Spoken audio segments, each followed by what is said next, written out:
Digan amén. Dios me los bendiga en esta noche.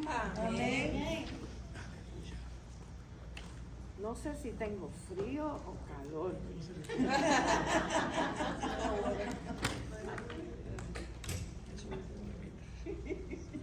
Voy a dejar aquí por si acaso.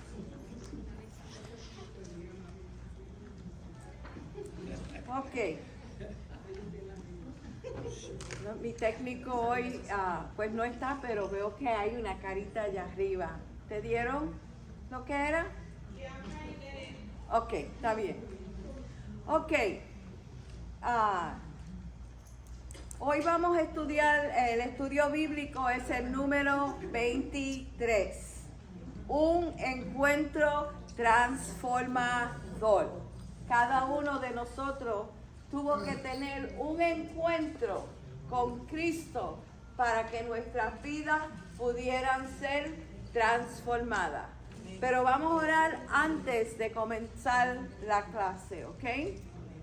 Amantísimo Padre Celestial, te damos gracias por este día. Te damos gracias, Señor, porque tú estás pendiente de cada paso que nosotros damos, Señor. Gracias por ser nuestro Dios y Señor. Gracias, Señor, porque tú nos amaste a nosotros primero y ya tenías un plan trazado para cada uno de nosotros, Señor. Gracias, Padre. Ahora te pido, mi Señor, que tú me ayudes, Señor, a transmitir lo que tu Espíritu Santo me ha dado, Señor, para esta noche, Señor. Dame, Señor, sabiduría. Unge mis labios, Señor, y dame gracia para exponer esta lección. En el nombre de Jesús, amén. Ok. El estudio bíblico se encuentra en Hechos 9, del 1 al 25. El pensamiento central. ¿Me lo puede leer, Betsy? Yo no sé si estoy diciendo el nombre correcto. Es tuyo. Ajá. El pensamiento central. Sí. Ajá. Ok, el pensamiento central dice: encontrarse verdaderamente con Cristo trae como resultado un cambio radical. ¿Puedes hablarme algo sobre eso? Así que cuando realmente el Señor nos encontramos con Jesús, pues el cambio es realmente algo que todo el mundo lo nota. No solamente en nuestras actitudes, sino en nuestra forma de hablar, en nuestra forma de vestir, en nuestra forma de comportarnos.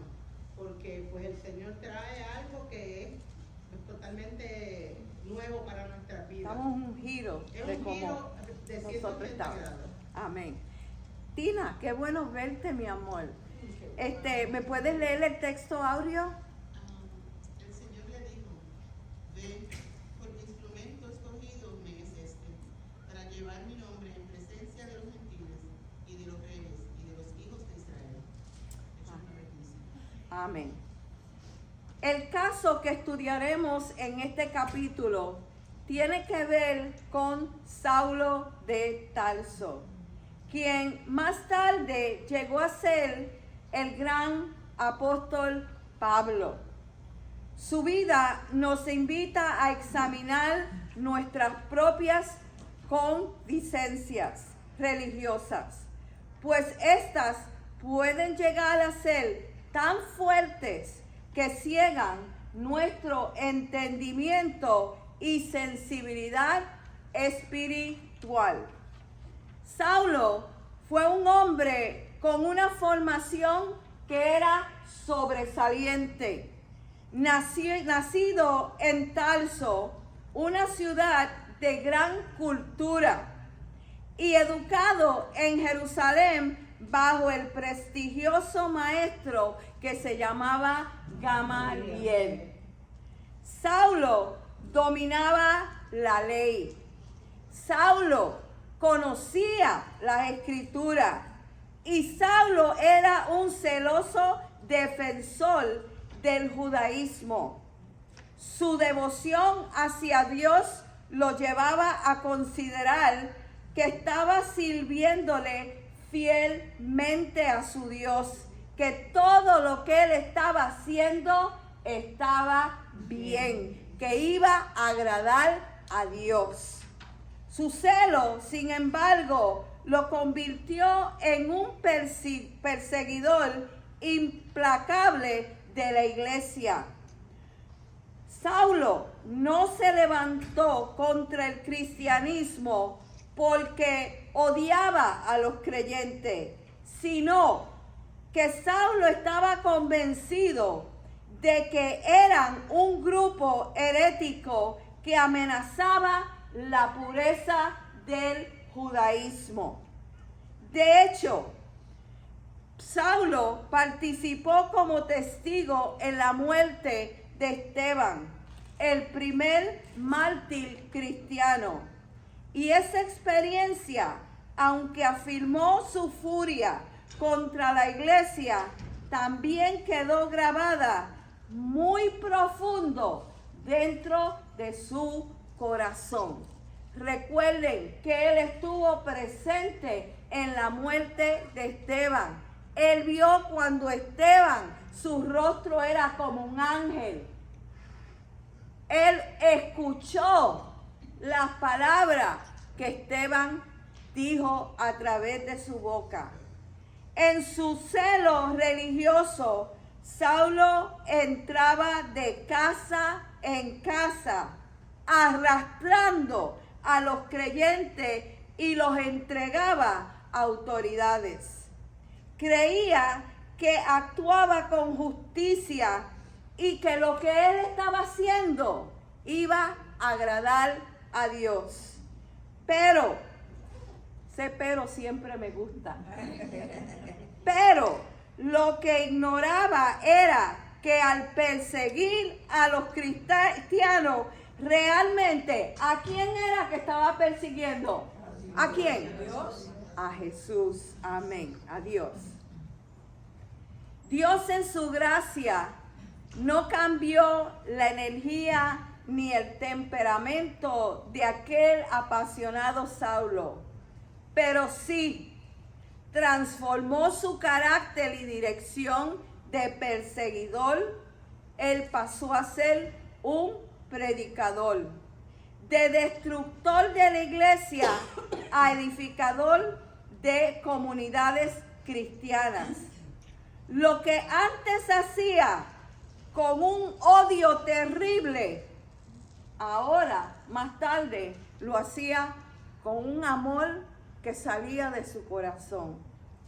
Ir de ciudad en ciudad, pero esta vez no arrastrando a los creyentes a las cárceles, sino para ganar y cambiarle la mente hacia Cristo.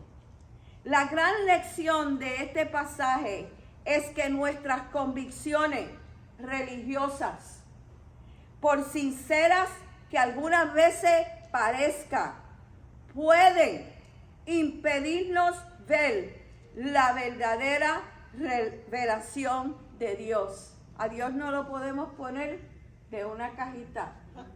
Dios tiene su forma de cómo Él va a hacer las cosas. Y algunas veces es difícil para nosotros entenderla. Solo un encuentro personal con Dios abre nuestra vista, transforma nuestro corazón y nos muestra que la gracia de Dios puede usar incluso nuestro pasado para cumplir los propósitos que Dios tiene con nosotros. Él iba rumbo a Damasco. Le voy a hablar un poquito de Damasco. Damasco, origen lingüístico en hebreo. Damasco significa lugar bien regado o bolsa de agua. ¿Por qué? Bueno, Damasco estaba situada en un oasis fértil en el medio de una región que era bien árida. Damasco fue punto clave en las rutas comerciales entre las personas que viajaban desde Mesopotamia Palestina, Fenicia y Egipto. Aquellos que cogieron la clase de geografía bíblica conmigo saben de eso en los mapas, ¿verdad? Ok. Esta ciudad es bien conocida en la Biblia por ser una de las ciudades más habitadas en el antiguo mundo pasado. Y también es famosa porque aquí es que Saulo de Tarso tiene su encuentro con Jesús. Did you get the video? Not yet? There was a video, not on there. I put it separately in an email. See if you find it. I'll keep going. Una acción sinceramente equivocada. Alguien que me lea Hechos 9, 1 al 3. Ok, vamos a pasar. Saulo respirando aún amenazas de muerte contra los discípulos del Señor, vino al sumo sacerdote y le pidió carta para la sinagoga de Damasco, a fin de que se hallase algunos hombres o mujeres de este camino, los trajese presos a Jerusalén. Mas yendo por el camino, aconteció que al llegar cerca de Damasco, repentinamente les rodeó un resplandor de luz del cielo.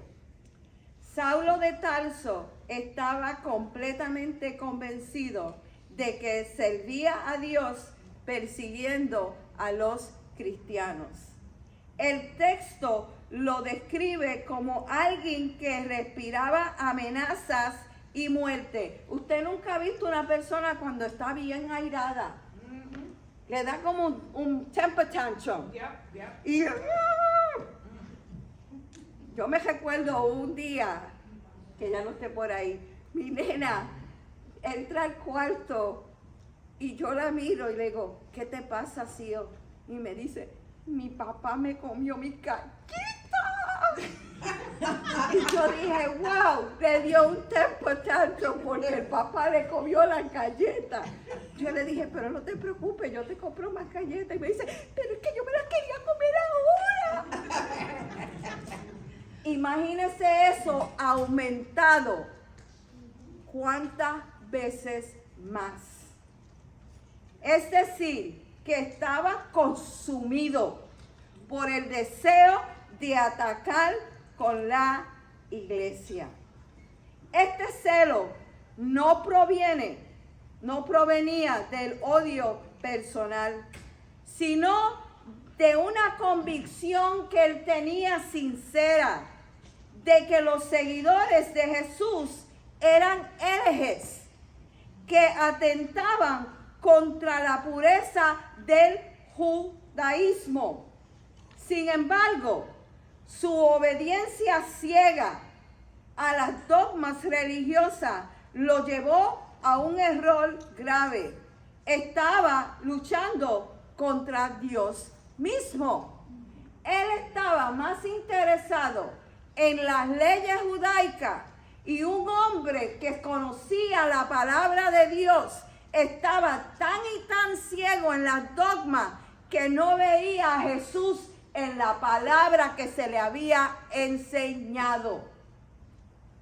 Lo que Saulo no entendía es que al perseguir a los cristianos, estaba persiguiendo al mismo Jesús. Esto contrasta con las palabras que su maestro un día dijo. Su maestro en Hechos 5, 38, 39, hablándole al Sanedrín, que tenían prisionero a Pedro y a Juan, le dijo, y ahora os digo, apartaos de estos hombres, indicando Pedro y Juan, y dejadlos, porque si este consejo o esta obra es de los hombres, se desvanecerá. Si eso no era de Dios, se iba a disipar. Mas si es de Dios, no la podráis destruir. No seas, tal vez, hallados luchando contra Dios.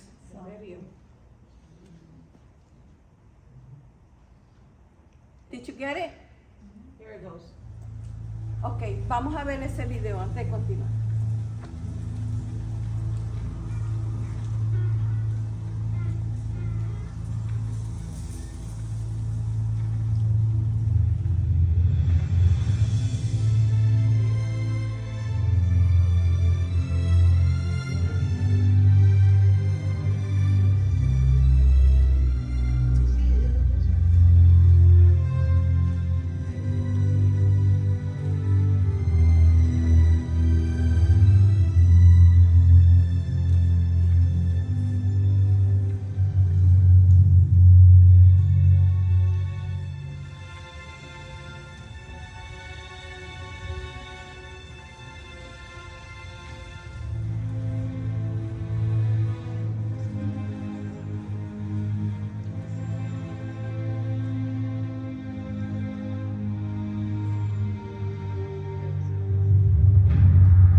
Saulo,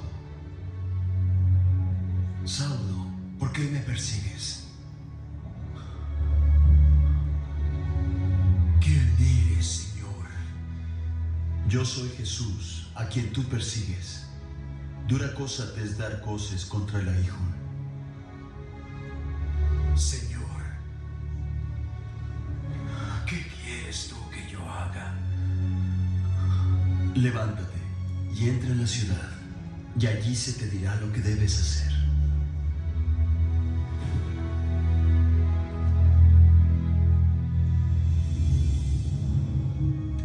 Ananías. Te escucho. Heme aquí, Señor.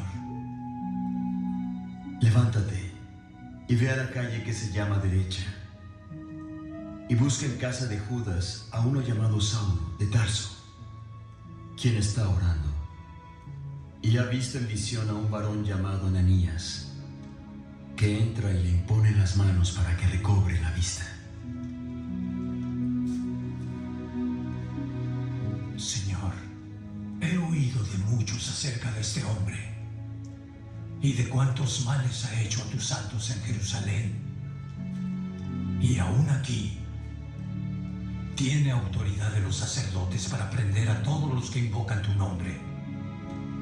Ve, porque instrumento escogido me es él para llevar mi nombre en presencia de los gentiles, y de reyes, y de los hijos de Israel. Porque yo le mostraré cuánto le es necesario padecer por mi nombre.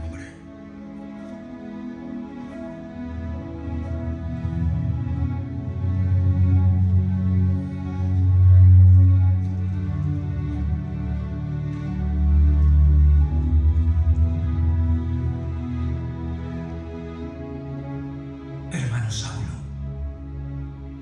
el Señor Jesús, que se te apareció en el camino por donde venías, me ha enviado para que recobres la vista y seas lleno del Espíritu Santo. Hermano Saulo, recobra la vista.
para cumplir Saulo, para cumplir su propósito, pidió cartas oficiales, en otra forma diciendo, órdenes de arresto al sumo sacerdote que le otorgaba autoridad para arrestar a los creyentes en Damasco.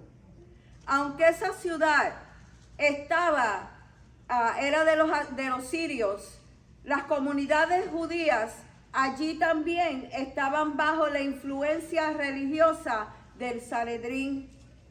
Estas cartas funcionaban como credenciales que lo acreditaban como un perseguidor autorizado por los judíos. Su plan, ¿cuál era el plan de Saulo? Era entrar en las sinagogas de Damasco, un lugar que se reunían los judíos de la diáspora y se congregaban allí. Pero allí era la oportunidad para los cristianos entrar y hablarle de Cristo. Estos sitios eran el mejor punto de control para identificar y arrestar a los seguidores que le decían en ese entonces los del camino. Este episodio nos recuerda a Moisés. Esto es hablando de las lecturas que ustedes tienen devocionales. Léanla porque ellas van a la par con la historia. Este episodio nos recuerda a Moisés cuando con buenas intenciones y celo humano intentó liberar a su pueblo por su propia fuerza.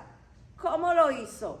Vio a su hermano, uno de los hebreos, que lo estaba maltratando un egipcio y tomó en su mano y mató ese egipcio.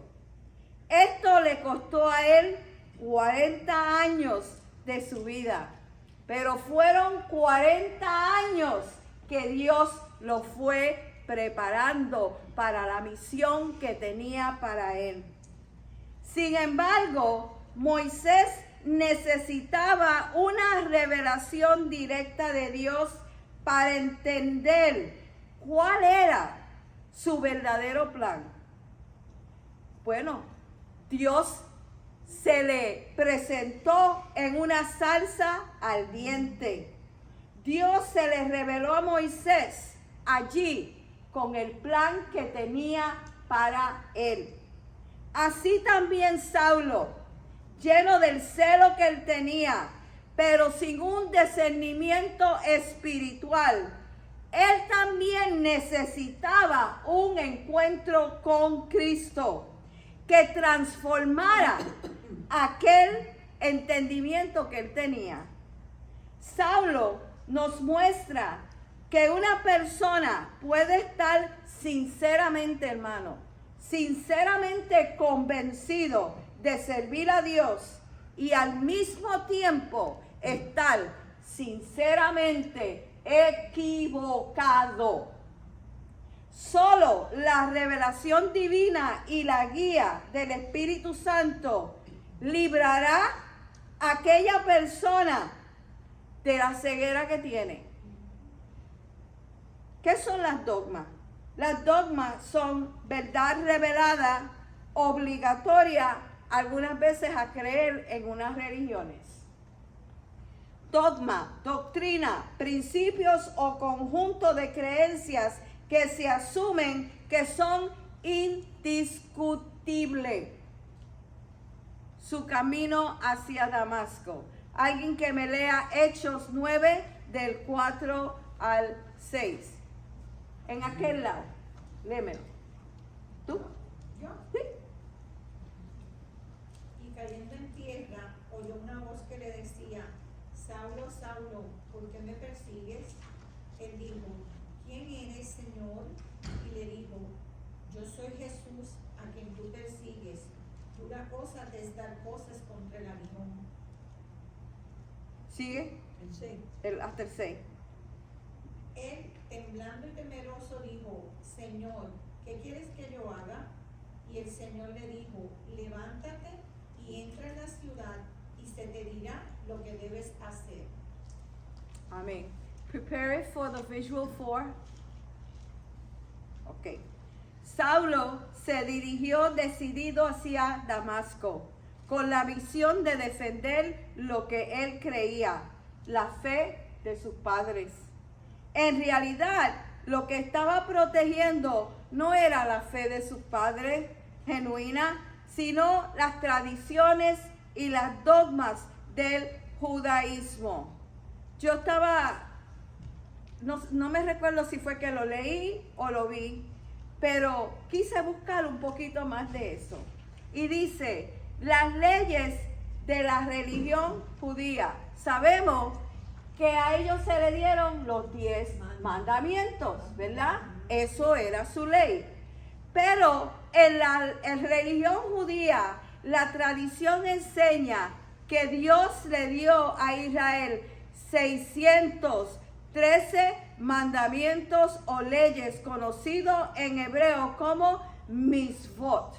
De 12 se multiplicaron a 613. Estos mandamientos están contenidos en la Torah, que son los primeros 5 libros de la Biblia, que son, díganlo.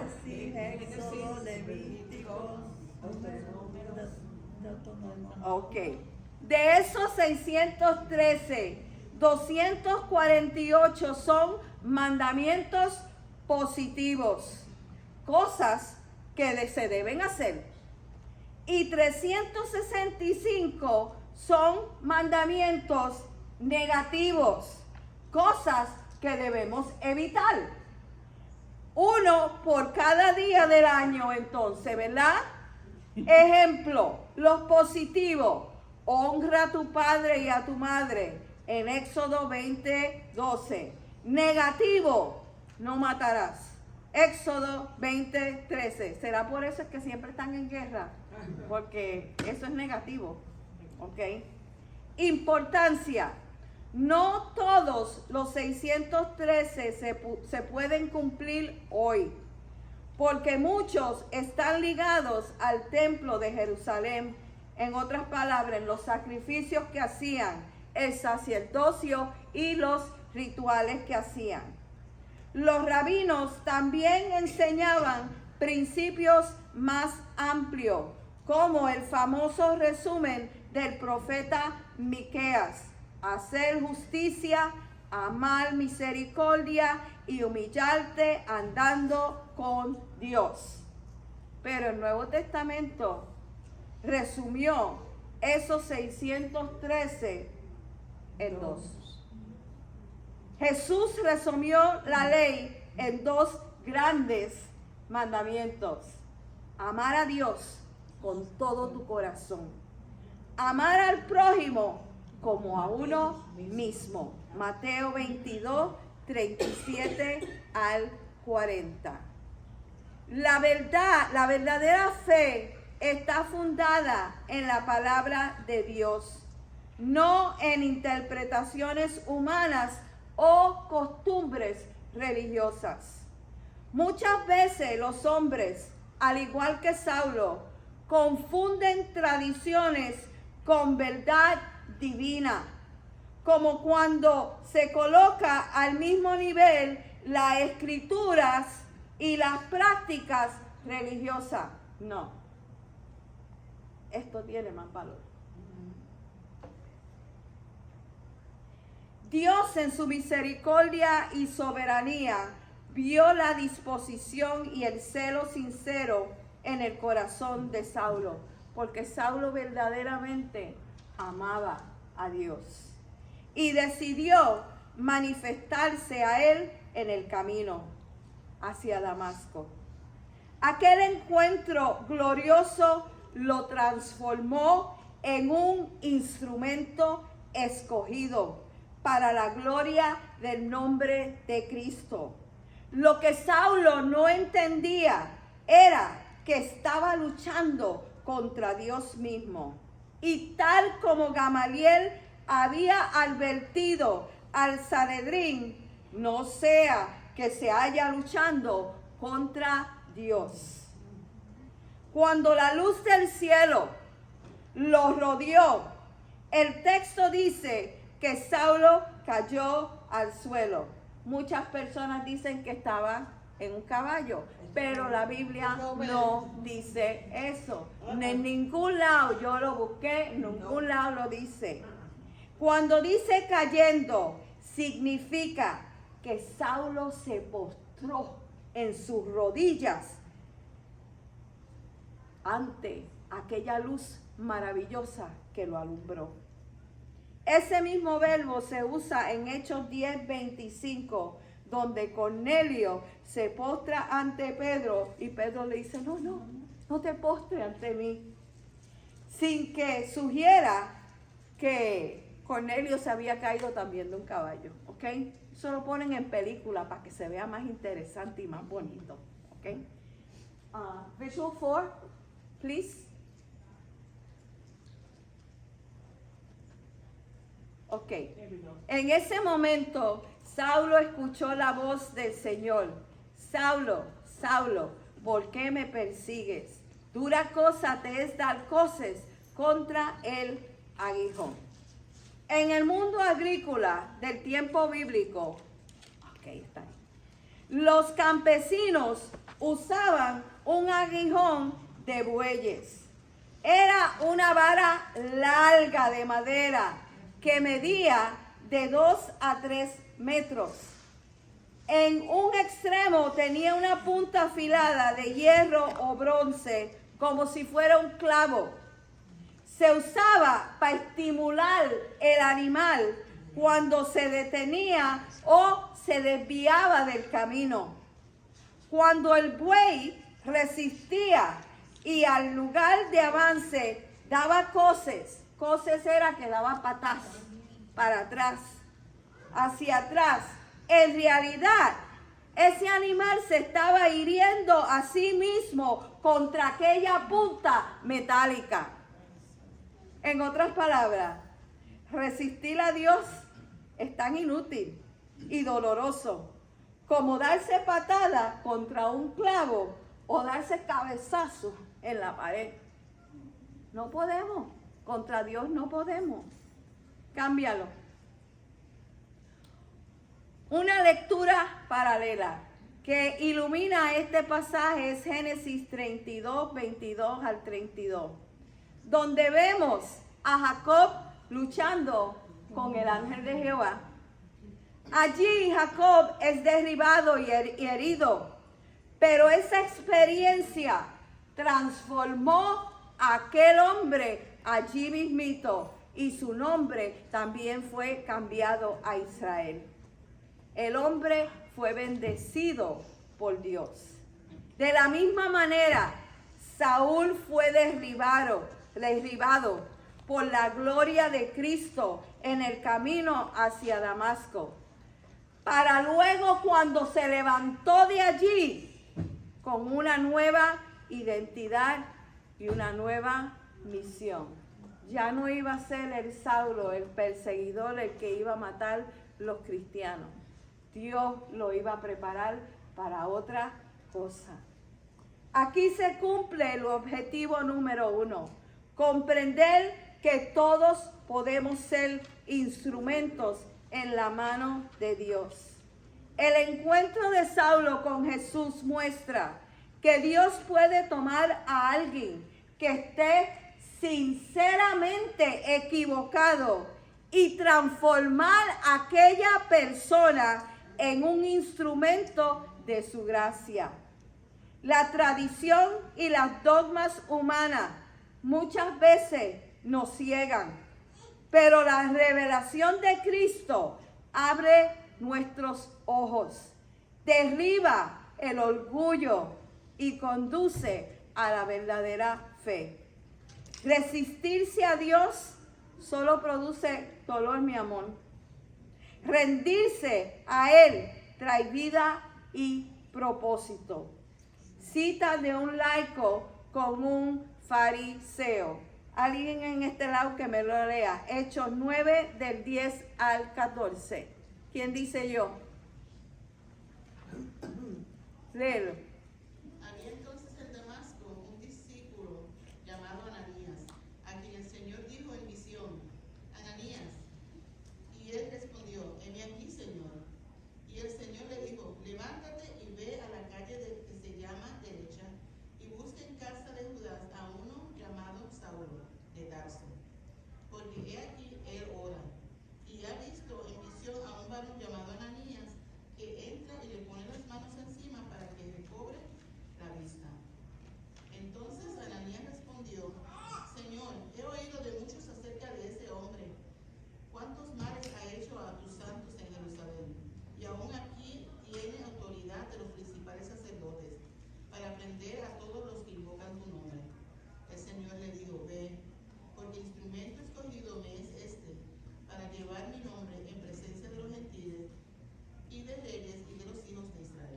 Ok. Ananías no sabía lo que había pasado anteriormente. El relato aquí nos presenta a dos hombres bien diferentes. Saulo, un fariseo celoso que había perseguido ferozmente a los cristianos. Y Ananías, un discípulo sencillo en Damasco. Ananías no tenía títulos ni tenía una posición destacada como la tenía Saulo. Lo sorprendente de todo esto es que Dios trata con ambos al mismo tiempo. Estaba trabajando con Saulo, pero también estaba trabajando con Ananías. Mientras Saulo esperaba ciego y dependiente en la ciudad, 3 días estuvo ciego, 3 días no comió, 3 días estuvo reflexionando en lo que le había pasado a él. Ananías recibía la instrucción de ir a ponerle las manos.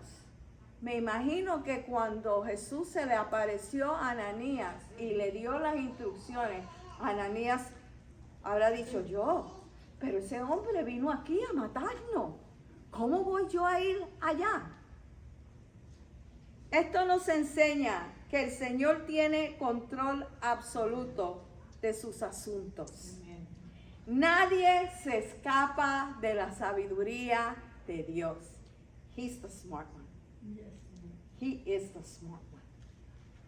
Así como en el pasado, cuando envió a Moisés a Egipto, Dios también movió a Aarón para que se encontrara por el camino. Él no tuvo que llegar a Egipto completamente. Se encontraron los dos. Dios preparó para que los dos se encontraran. Ahora también Dios coordinaba los pasos de Saulo y Ananías. Saulo, que siempre había sido autosuficiente, tuvo que aprender desde el inicio la disciplina de la obediencia.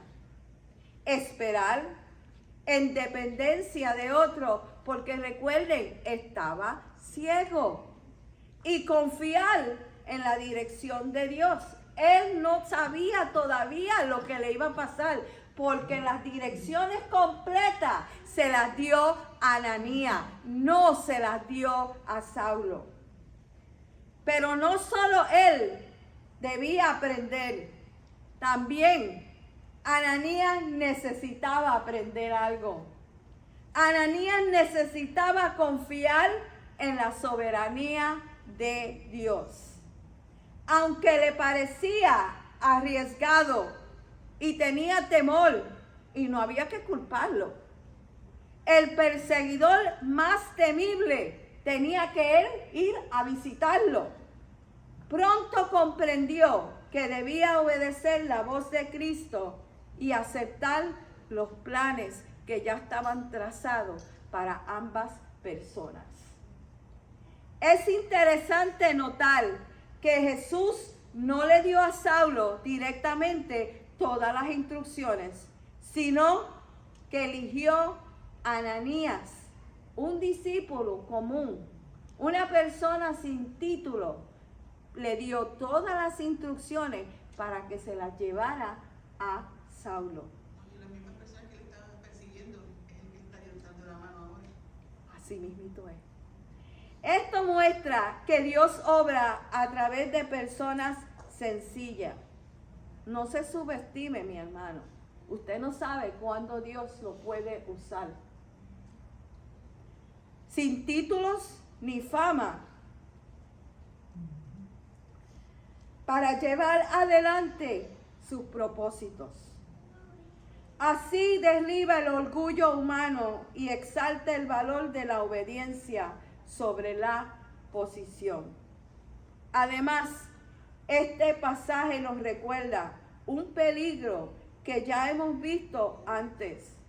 La obediencia ciega a tradiciones y dogmas pueden nublarnos el entendimiento, como le ocurrió a Saulo al perseguir a los cristianos en el nombre de la ley. ¿Cuántos no se han levantado en el nombre de Cristo y han hecho matanzas, han hecho atrocidades en el nombre de Cristo por una fe ciega? Solo la Escritura guiada por el Espíritu Santo es una base segura para la fe. Ponme el próximo visual.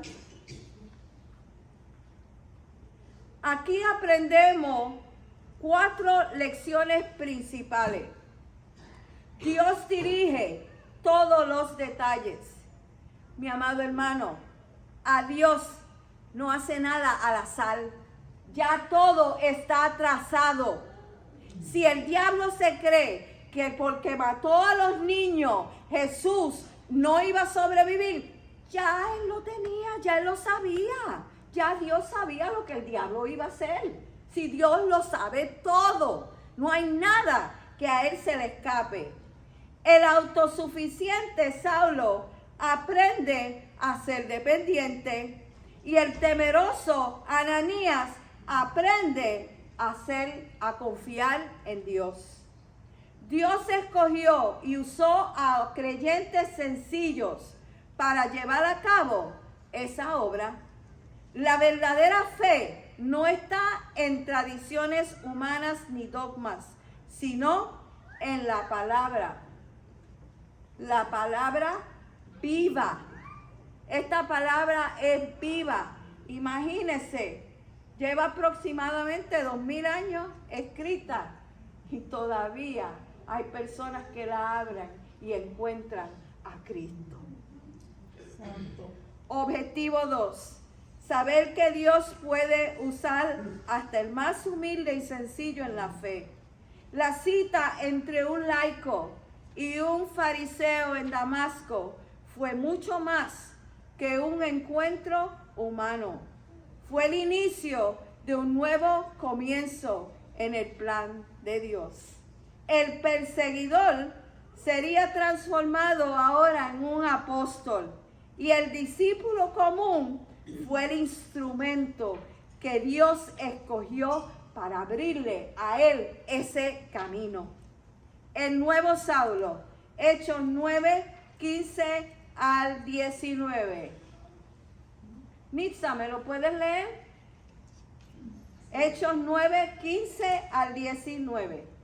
El Señor le dijo, ve, porque instrumento escogido me es este, para llevar mi nombre en presencia de los gentiles y de los reyes y de los hijos de Israel.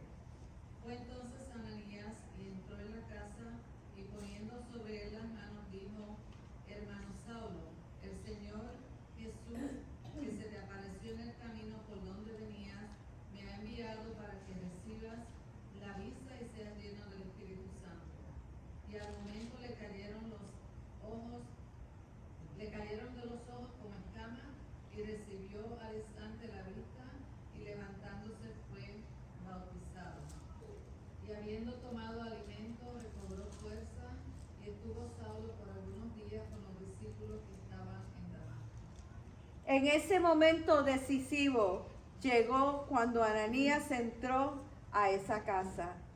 Puso sus manos sobre Saulo y lo llamó hermano Saulo. Qué bonito, ¿verdad?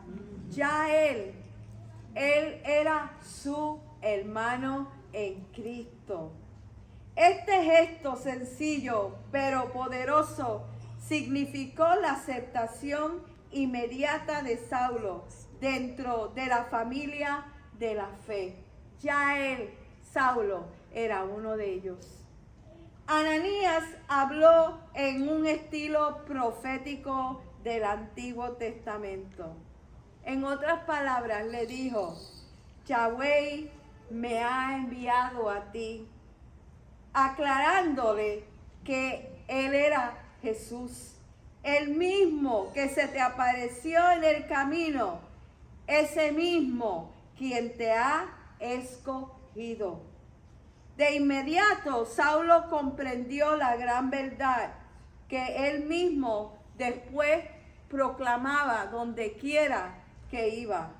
Todo aquel que invocare el nombre del Señor será salvo.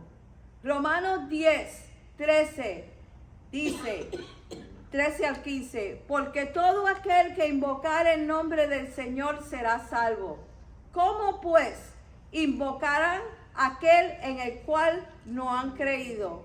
¿Y cómo creerán en aquel de quien no han oído? ¿Y cómo oirán sin haber quien les predique? ¿Y cómo predican si no fueren enviados? Como está escrito, cuán hermosos son los pies de los que anuncian la paz, de los que anuncian las buenas nuevas.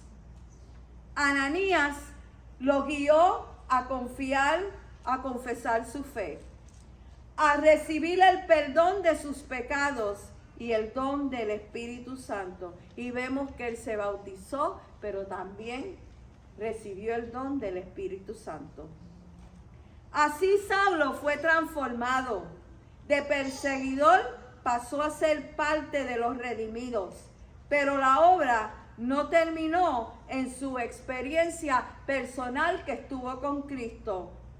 Ahora Saulo debía integrarse plenamente a la comunidad de creyentes en Damasco, porque la vida cristiana no se desarrolla aisladamente, sino cuando tú estás en comunión con tus hermanos. Tienes que acercarte a tus hermanos. Cuando tú estás aislado, el enemigo puede hacer trizas contigo. Pero cuando estás con tus hermanos, tienes la protección de los que oran alrededor de ti. Esta integración es esencial también hoy en día. Todo nuevo creyente necesita ser acompañado, discipulado e incorporado en las actividades de la iglesia para que crezca en la fe y sirva en el cuerpo de Cristo. Aquí encaja muy bien una de las lecturas devocionales que había en su libro. Se encuentra en Juan 1 del 46 al 51. Habla de uno de los discípulos, Natanael. Dice que Natanael le dijo, ¿de Nazaret puede salir algo de bueno? Hablando de Jesús. Le dijo Felipe, ven y ve. Cuando Jesús vio a Natanael que se acercaba, dijo de él, he aquí un verdadero israelita en quien no hay engaño.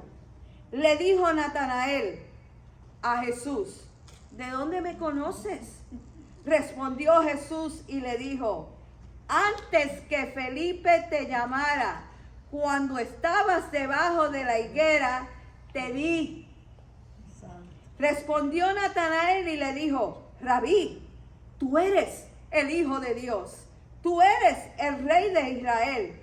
Respondió Jesús y le dijo, porque te dije que te vi debajo de la higuera, ¿crees? Cosas mayores que estas verás. Y le dijo, de cierto os digo, de aquí en adelante verás el cielo abierto y a los ángeles de Dios que suben y descienden sobre el Hijo del Hombre. Natanael, un hombre incrédulo y dudoso, fue alcanzado y transformado por aquel encuentro que estuvo con Jesús. Así como Natanael reconoció que Jesús era el Hijo de Dios, también Saulo, el perseguidor, fue transformado en discípulo. Ambos ejemplos muestran que la verdadera conversión implica un nuevo comienzo en relación personal con Cristo y con la comunidad de fe. Change it, please. El nuevo Saulo comenzó con un encuentro personal con Jesús, como ven ahí. Continuó con la confirmación y el discipulado de Ananías y se consolidó con la integración en la comunidad cristiana.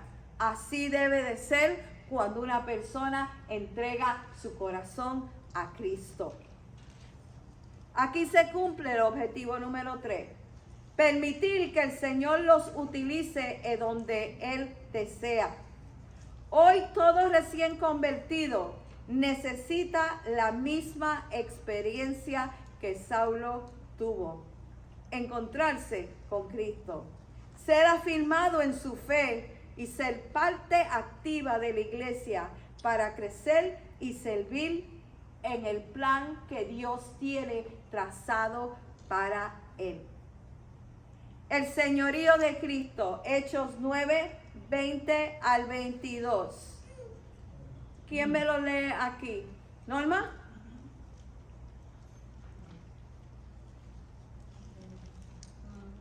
Enseguida predicaba a Cristo en las sinagogas, diciendo que este era el Hijo de Dios.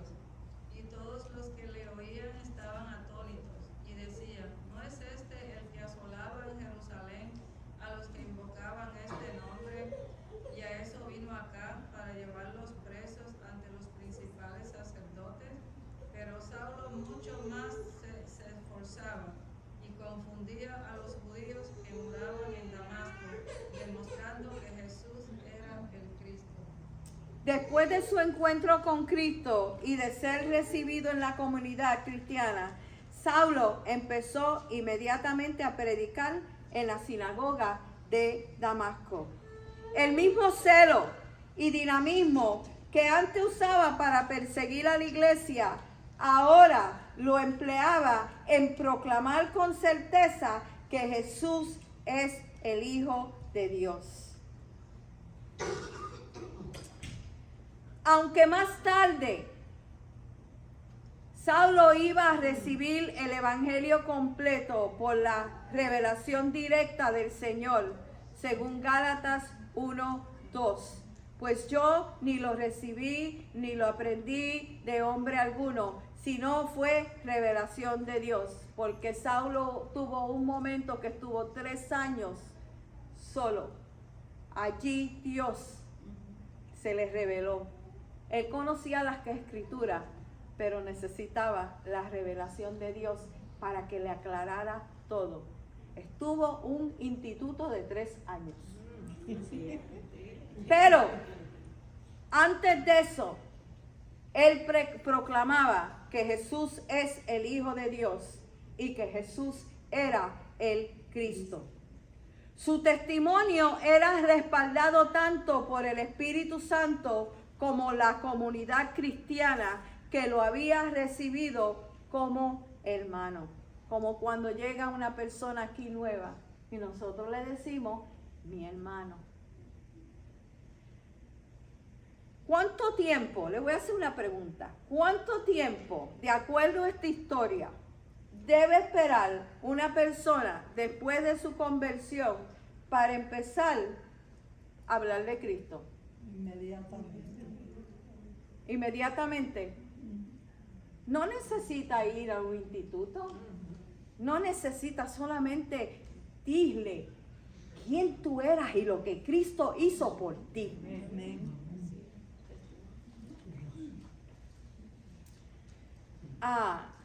Primera de Reyes 3 al 15, en otra lectura devocional, es donde Dios se reveló al joven rey Salomón, dándole sabiduría que cambiaría su liderazgo. Había un pueblo grande y él era muy joven. Y Dios le dijo a él, ¿qué es lo que tú quieres? Y él le dijo, yo quiero que tú me enseñes a dirigir este pueblo. De igual manera, Saulo recibió una revelación de Cristo que transformó su vida y lo lanzó a una nueva misión. Así como Salomón comenzó su reinado dependiendo de la sabiduría de Dios, Saulo inició su ministerio proclamando la verdad recibida de Dios. Could you put it up there? Ese mismo. Él lo único que decía era, Jesús es Hijo de Dios. Jesús es el Cristo. Un nuevo líder emergía en la iglesia. Saulo, antes perseguidor, ahora proclamaba con valentía a Jesús como Hijo de Dios y Cristo. Su testimonio inmediato nos enseña que el Señor no necesita esperar años para usar a un nuevo creyente. Lo importante de esa persona es la disposición, la obediencia y la certeza de que Jesús es el Salvador. Sufrimientos al horizonte. Hechos 9, 23 al 25. Pasados muchos días, los judíos resolvieron en consejo matarle. Pero sus acechanzas llegaron al conocimiento de Saulo. No sé cómo, maybe los de Cloé le dieron un la, o fue el Espíritu Santo mismo que se los reveló. No dice aquí. Y ellos guardaban las puertas de día y de noche para matarle. Entonces los discípulos, tomándole de noche, le bajaron por un muro, descolgándole en una canasta. Yo me puedo imaginar esa escena. Esos muros eran largos, grandes. Y con una soga lo metieron en el canasto y lo sacaron de allí porque estaban dispuestos a matar el que vino a matar. Yo digo, esa canasta tiene que haber sido bien fuerte, imagínate. Amén. Después de su encuentro con Cristo y su predicación inicial, Saulo pronto enfrentó oposición y persecución. El Señor ya había anticipado esto cuando le dijo a Ananías que él sería un instrumento escogido, pero también tendría que padecer mucho por su nombre. En otras palabras, tú vas a hacer un trabajo para mí, pero durante ese trabajo vas a tener unos sufrimientos. El sufrimiento de Saulo no fue un accidente ni un obstáculo inesperado en su ministerio, sino que fue parte del plan de Dios para formar su carácter y dar testimonio de Cristo. Sus enemigos intentaron matarlo varias veces. Varias veces se vio al punto de la muerte. Y tuvo que escapar de Damasco siendo bajado en una canasta por el muro de la ciudad. Así comenzó a experimentar lo que más tarde él mismo iba a enseñar. En el mundo tendréis aflicciones, pero confiad, yo he vencido al mundo. Eso se lo dijo Jesús. Y él iba a vivir estas mismas palabras. Esto nos recuerda que seguir a Cristo no significa que todo va a ser rosas y pétalos. El llamado al discipulado incluye la disposición a sufrir por la causa de la fe, aun cuando el mundo ofrezca un evangelio que es de prosperidad y comodidad. La vida en Cristo es plena y victoriosa, pero también implica tenemos que cargar una cruz. Perseverar en medio de aquellos obstáculos, aquellas oposiciones y estar dispuestos a dar nuestra vida si es necesario, como lo han hecho muchos ya. Mi amado hermano, no debemos sorprendernos si el evangelio nos trae dificultades. A mí me trajo muchas dificultades al principio. Mi cuñado se reía de nosotros. Cuando llegábamos de la iglesia y nos encontrábamos con él, lo primero que nos decía, ya te entró la fragancia. Yo lo miraba, pero lo miraba con ojos de compasión porque él nunca le había servido a Cristo. Algunas veces somos rechazados. No nos quieren, no te pegues de ella es muy santa.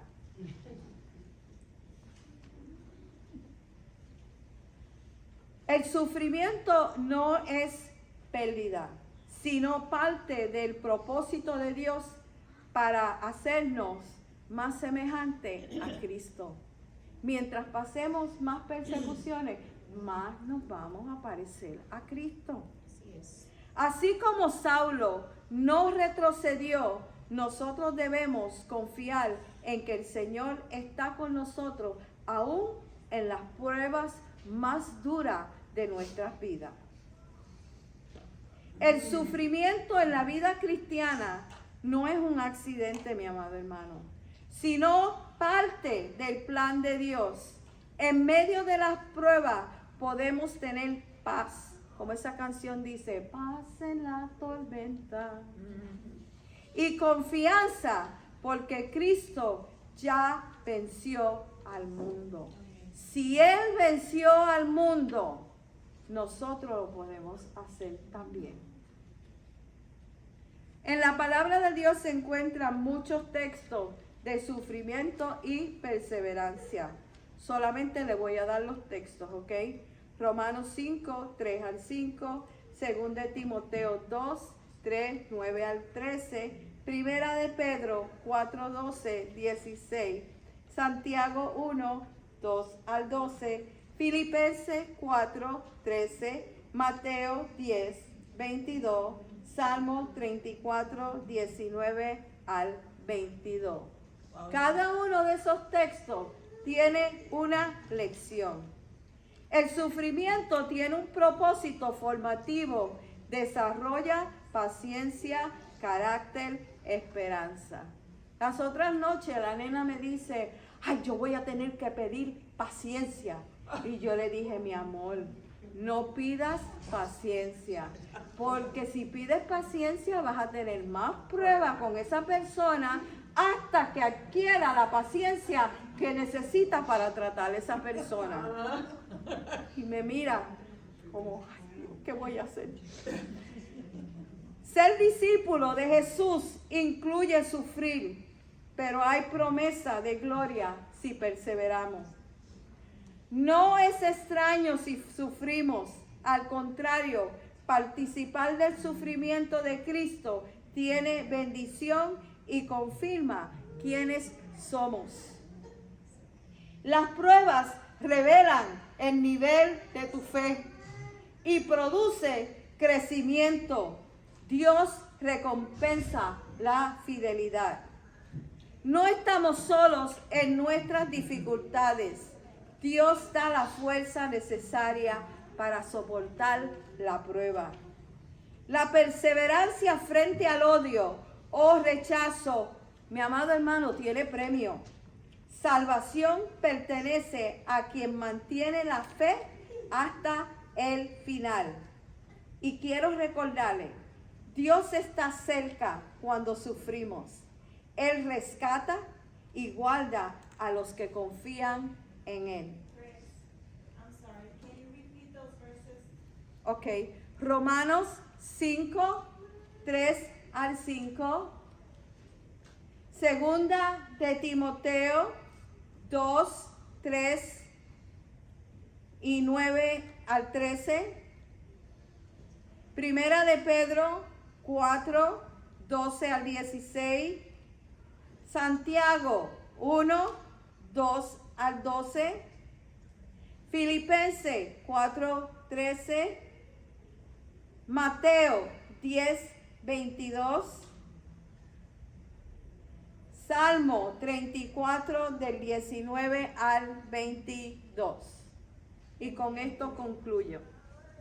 En esta lección hemos visto cómo el Señor en su soberanía permite que el hombre actúe conforme a su necedad hasta el momento determinado y entonces interviene para mostrar su voluntad. Saulo de Tarso, convencido de servir a Dios, perseguía a la iglesia con celo equivocado. Pero en su encuentro personal con Cristo, descubrió que en realidad estaba luchando contra el mismo Dios. También aprendemos que Dios prefiere usar la instrumentalidad de sus hijos. Ananías fue enviado para orar por Saulo y confirmarlo en el nuevo camino que él iba a tomar, recordándonos que los nuevos creyentes deben ser integrados a la comunidad de fe para crecer firmes y servir al Señor. Un cristiano aislado fácilmente puede perderse, mi hermano. El Señor llamó a Saulo como instrumento escogido, tal como un músico afina su instrumento antes de usarlo. Dios trabaja en la vida de cada uno de nosotros, corrigiéndonos y ajustando lo necesario. Y eso es día a día, para que llegue a estar en armonía con el plan que Él tiene para nosotros y su iglesia. Solo entonces se entona la gloriosa sinfonía del servicio a Dios. Además, el llamado de Saulo no fue solo a predicar, sino también a padecer por el nombre de Jesús. Esto nos enseña que seguir a Cristo no significa que vamos a tener ausencia de problemas y todo va a ser color de rosa, porque eso es una mentira. Sino que vamos a tener victoria en medio de todos los problemas. Como dijo Jesús, en el mundo tendréis aflicción, pero confiad, yo he vencido al mundo. El sufrimiento forma parte de la vida cristiana, pero es también el medio por el cual Dios nos fortalece y nos hace testigos de su poder. Finalmente, aprendemos que cada creyente está llamado a ser un instrumento valioso en las manos de Dios. Cada uno de ustedes son un instrumento valioso en las manos de Dios. Ayer yo estaba oyendo una predicación que me dio mucho ánimo, porque estaba hablando de los ancianos. Y ya, yo tengo 72 años. Ya me duele cuántos huesitos tengo. Pero habló tan y tan bonito que yo dijo, yo no voy a enganchar los guantes, yo creo que hasta el día que me muera. Para eso necesitamos someternos a su dirección, permitir que nos afine y aceptar que parte del servicio incluye la disposición de sufrir por causa de Cristo, sabiendo que el fruto será glorioso. Put the last one, please. Dios detiene la necedad del hombre en su tiempo. El ser humano puede estar equivocado si no estamos sometidos a Cristo. Los nuevos creyentes necesitan integración. Su hermano, cuando entre alguien nuevo por ahí, échele el brazo, hágalo sentir que ha llegado a su casa. Seguir a Cristo implica tanto servicio como sufrimiento, pero con victoria asegurada en Él. Dios me lo bendiga en esta noche. Amén.